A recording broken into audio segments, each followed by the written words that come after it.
pardonne-moi. J'avais cru au mensonge des hommes que tu es incapable de m'aider. Maintenant, Seigneur, je vois mes fautes. Oui, change mon cœur et montre-moi la voie. Et dans mon cœur, avec mon sang, Seigneur, sois ma lumière. Seigneur, sois ma lumière. Shalom, shalom. Shalom enfant de Dieu, shalom fils de Dieu, shalom serviteur, pasteur, prophète, apôtre, enfant de Dieu appelé du Seigneur. Soyez tous bénis dans le nom précieux du Seigneur Jésus-Christ de Nazareth. Car c'est lui seul qui nous donne la vie, c'est lui seul qui peut nous donner espoir, c'est lui seul qui oriente nos vies, quand bien même nous sommes abattus, quand bien même nous demeurons dans le péché. L'enseignement du jour, c'est la repentance. Bien-aimé, le Seigneur nous appelle à la repentance, à la rémission de nos péchés. Nous devons nous repentir régulièrement. Le Seigneur a dit dans sa parole que le péché ne se couche pas à ta porte. Cela sous-entend également que si tu as péché devant le Seigneur, que ce soit dans le secret, que ce soit devant les hommes, il faut que tu te repentes avant d'aller sur ta couche. Il faut que tu te repentes devant le Seigneur, que tu lui demandes pardon avant d'aller sur ta couche. Que tu reconnaisses tes torts, que tu reconnaisses ta transgression pour toutes ces fois-là, avant d'aller sur ta couche. Cela sous-entend également qu'il faut se repentir tous les jours, parce que nous péchons tous les jours. Il ne faudrait pas dire parce que je suis un bishop, lui archibishop, j'aime pas trop ces expressions, ou bien quelqu'un qui est un super oint du Seigneur, pour ne pas te repentir. Lui qui n'avait pas besoin de se repentir, c'est Jésus-Christ. Il est le seul qui est parfait. Nous ne sommes pas parfaits, car la Bible encore le dit, depuis le ventre de ma mère, je suis pécheur. Il faudrait que nous puissions nous repentir, reconnaître nos torts devant le Seigneur et lui demander pardon. C'est quelque chose qu'il faut faire tous les jours. Il ne faudrait pas garder des rancœurs, parce que garder une rancœur vis-à-vis de quelqu'un, tu as péché. Tu as murmuré, alors que le murmure est un péché. Bien-aimé, bien sûr, le Seigneur appelle à la repentance. Et je lis dans Matthieu 3, verset 11, qui dit « Moi, je vous baptise d'eau, pour vous amener à la repentance. » C'est Jean-Baptiste qui disait. Mais je poursuis encore dans Luc 3, verset 8.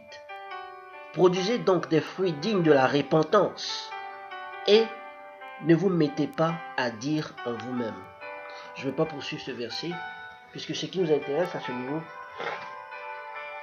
c'est la repentance.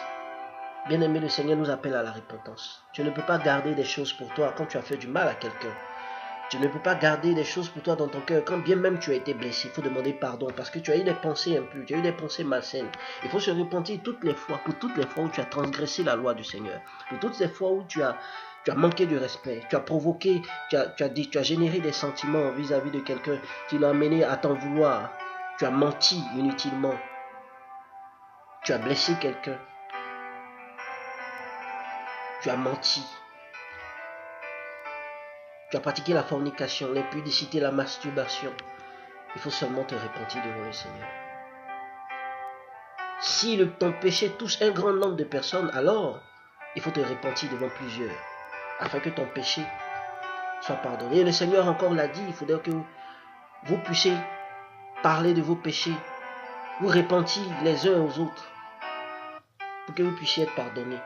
Je lis encore un autre verset de la Bible dans Luc 5, verset 32 qui dit « Je ne suis pas venu appeler à la repentance des justes, mais des pécheurs. » Tu ne peux pas être un pécheur sans vouloir te repentir.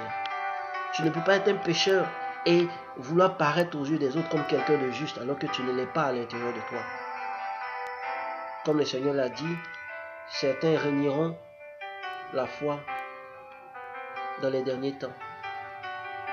Mais je veux exhorter le peuple du Seigneur à la repentance. Repentez-vous, le royaume des cieux est proche. Libérez vos cœurs. Parce que quand le temps sera venu, le Seigneur ne regardera pas au fait que tu ne te sois pas repenti. Ne laisse pas le péché se coucher à ta porte. Que ce soit des péchés physiques, de la chair, donc des péchés charnels, il faudrait vous repentir. Des péchés de l'âme et de l'esprit, il faudrait vous repentir, dont la sorcellerie. Pour certains qui ont une couronne sur la tête, comme des rois, le seul roi c'est Jésus-Christ de Nazareth. Vous avez des couronnes dans le monde des ténèbres, repentez-vous. Vous êtes des agents spéciaux dans le monde des ténèbres, repentez-vous. Vous êtes des cuisiniers dans le monde des ténèbres, repentez-vous. Vous êtes des exécuteurs dans le monde des ténèbres, repentez-vous. C'est pas facile pour ceux qui ont un esprit de raisonnement parce qu'ils ne peuvent pas se repentir de cette manière. Ceux qui ont acquis de grandes richesses au travers du monde spirituel ne peuvent pas le faire parce qu'ils ont un esprit de raisonnement. Mais quelqu'un qui n'a rien à perdre peut se repentir facilement. Mais je vous exhorte à vous repentir, à dire ce que vous avez fait pour que le Seigneur puisse vous pardonner. Il faudrait vous repentir. Soyez sincères avec le Seigneur. Et je prie, Seigneur Jésus-Christ de Nazareth, touche le cœur au travers du Saint-Esprit. Touche tes enfants pour qu'ils puissent se repentir et revenir à toi. Père, révèle-toi à eux, révèle-toi à nous, afin que nous puissions marcher sincèrement avec toi en esprit et en vérité, par la foi.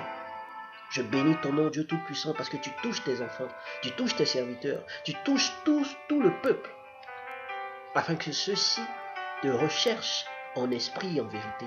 Que gloire et honneur te soient rendus, Éternel Tout-Puissant, parce que tu entends nos prières et tu as dit dans ta parole que tu exauces la parole de tes serviteurs.